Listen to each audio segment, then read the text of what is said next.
nuit des vaillants. C'est une nuit qui te permet de te remettre en question. Parce qu'il y a certaines délivrances qui ne viendront pas qu'en priant. Il y a certaines délivrances que Dieu opère par l'analyse, par la réflexion. Et la nuit des vaillants te permet de te poser des questions de fond avant de prier. Parce que quand on arrive à se poser des questions de fond, on ne se limite pas seulement à se poser des questions, mais on cherche aussi des réponses. Il y a certaines personnes, quand ça ne marche pas dans leur vie, ils vont chercher des solutions derrière la bière, la cigarette, la drogue. Moi, je te dis que ce n'est pas ça la solution. La solution, c'est Jésus-Christ de Nazareth. Même si tu t'es drogué, les problèmes seront toujours là. Et voilà pourquoi, moi, cette nuit, je viens te présenter quelqu'un. Jésus-Christ de Nazareth. Je dis encore, Jésus-Christ de Nazareth. La nuit des vaillants, c'est comme une sorte de biopsie. C'est-à-dire, nous prélevons une portion du tissu de tes organes et nous prenons le temps de les scruter. Parce que nous voulons comprendre réellement pourquoi il y a cette maladie dans ta vie. Je parle de maladie spirituelle. À un certain moment, même le scanner ne donne pas. On va te dire il faut biopsie. On prend une portion de ta chair. On va le scruter minutieusement pour comprendre le pourquoi, le comment de cette maladie. C'est ça la nuit des vaillants. La nuit des vaillants. Lisons la parole de Dieu, s'il vous plaît. Juge 6, verset 1. Les enfants d'Israël furent ce qui déplaît à l'Éternel, et l'Éternel les livra entre les mains de Madian pendant 7 ans. Ils furent ce qui déplut à l'Éternel. Ne l'oubliez jamais, Église. Notre Dieu, sa bénédiction, c'est toujours au conditionnel. Voilà pourquoi elle pouvait dire à Abraham, marche devant ma face. Quand tu marcheras devant ma face, j'accomplirai mes promesses dans ta vie. Autrement, on peut dire, marche dans mes voies. Respecte mes principes et tu me verras dans ta vie. Mais Israël marchait selon eux. Ils s'étaient détournés de Dieu pour adorer d'autres dieux. Et c'était ça la cause de leur malheur. Si tu cherches les dieux de l'écriture alpha, la première des choses, tu dois abandonner le péché. Il n'y a aucune délivrance si on ne sait pas abandonner le péché. Toi qui veux voir Dieu faire des grandes choses dans ta vie, je te dis, abandonne le péché. Tika masumu, tika kindumba, tika cigarette, tika milangwa, tika banda kwa nganga, tika banzela nyonso tambolaka ya mabe, ya infidélité, ya adultère. Sinon, la délivrance n'interviendra pas. Le Dieu que tu es venu chercher est saint. Abandonne le péché. Abandonne les ambiances. Les boîtes de nuit. La masturbation. Abandonne cette vie-là. Pas seulement par rapport à ta délivrance. Non. Ça t'amènera en enfer. Abandonne donc ta vie au Seigneur Jésus-Christ. Le péché te rend faible. Même si tu te dis chrétien. Non. Si tu ne sais pas marcher dans la sanctification, spirituellement tu seras faible.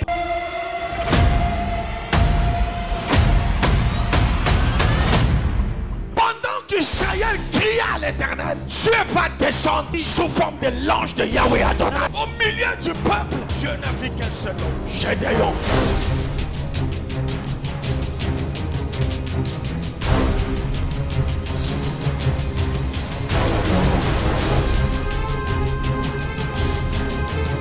Dieu va l'appeler vaillant héros. C'est-à-dire quoi? Je dirais ceci. Avant de l'appeler vaillant héros, qu'est-ce que la Bible dit? Gédéon lui dit, ah mon Seigneur, si l'Éternel est avec nous, non, pourquoi toutes ces choses nous sont-elles arrivées? Est-ce que l'ange a dit je suis avec vous? Regarde Gédéon. Est-ce que l'ange lui a dit que l'Éternel est avec vous? L'ange a dit quoi? L'Éternel est avec toi. Mais regarde, qu'est-ce qu'elle lui dit? Si l'Éternel est avec nous. Parce que Dieu parlait de nous. L'Éternel est avec toi. Je dis toi. Lui parlait de nous. Dieu parlait de lui. Parce que Dieu doit commencer d'abord par toi. Quand il va faire des choses avec toi. Et par toi, toute la famille sera délivrée. Si rien ne se passe avec toi, dans ta famille aussi rien ne se passera. Est-ce qu'il y a un vaillant héros ici? L'Éternel est avec toi. Ça ne dépend pas de ta beauté. Non, bien aimé. Voilà pourquoi il y a des moments où des gens disent parce que l'Éternel est avec elle. Il faut seulement que Dieu soit avec toi. Parce que l'Éternel est avec lui. Ce même Dieu est avec toi. Vaillant héros. C'est-à-dire quoi? Comme il est avec toi, tout est possible. La délivrance est possible. Le mariage est possible. Même dans ta famille, il n'y en a pas. Le fait seulement qu'il soit avec toi, tout est possible. Tout ce que vous avez subi dans votre famille. Toutes ces choses-là attendaient ta saison. Et cette nuit, Dieu t'a permis d'écouter ces choses pour que par toi, ça s'arrête. Le célibat doit s'arrêter. Les maladies héréditaires doivent s'arrêter. Toutes ces mauvaises choses-là, la succession des événements malheureux doivent s'arrêter. La pauvreté doit s'arrêter avec toi. Il y a un certain moment que Dieu permet que certaines choses existent, que les sorciers même te frottent les mains. Mais pendant qu'ils se réjouissent, il y a un vaillant héros que Dieu est en train de préparer en coulisses. Quand tu te lèveras, c'est pour que toutes ces choses s'arrêtent.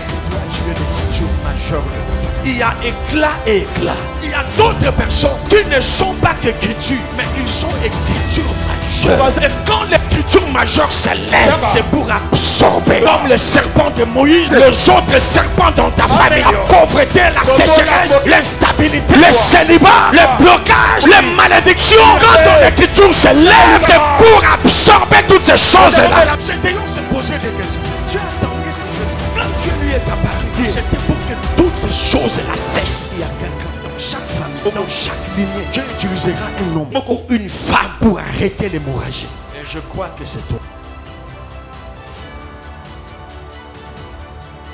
Verset 14. L'Éternel se retourna vers lui et dit: va avec cette force que tu as. Va avec cette force que tu as.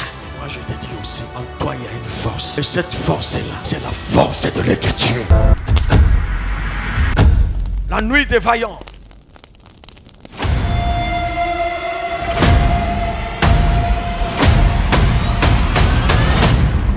Regarde-moi.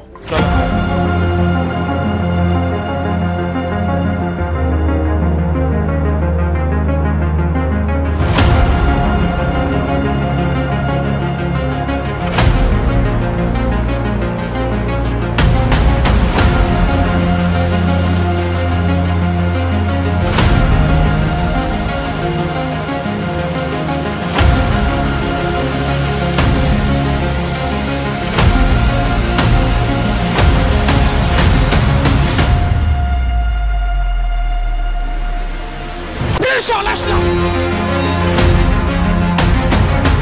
Sors, lâche-la. Fais, lâche-la.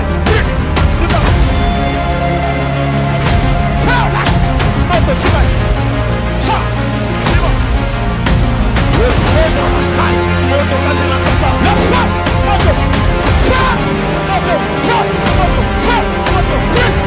Sors. Lâche.